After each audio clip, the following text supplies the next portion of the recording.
Hey, this is Dave with AllProWebTools. I'm going to show you how the new drive routing feature works, which can come in handy if you do deliveries or if you have a salesperson who does in-person visits to prospects.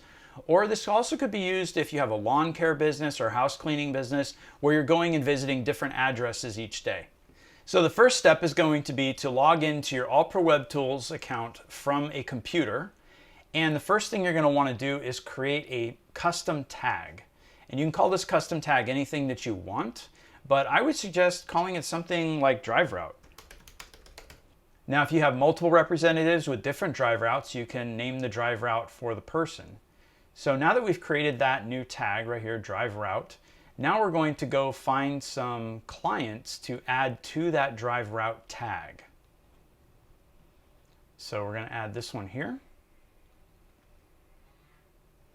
And the way we add a tag or add someone to a tag is we just scroll down here where the tags are and we click where it says drive route. That's it. You don't have to hit a save button or anything. And we'll add this person down here as well. And we'll just scroll down and click that check mark. So now they are tagged to be on the drive route. All right, so now that we've added everyone that we want to visit today into that tag called drive route, we now can access it from our phone. So to do that, we'll go to the main menu and we'll go to drive routing. And here it's going to ask us which tag we want to pull the drive route from, and we called that tag drive route, so we're going to click on that. And that's going to pull up all of the locations that we want to visit today. And so we'll click on this first one and you'll see that that pops right up into your native mapping system, and it will tell you step by step how to get to that location.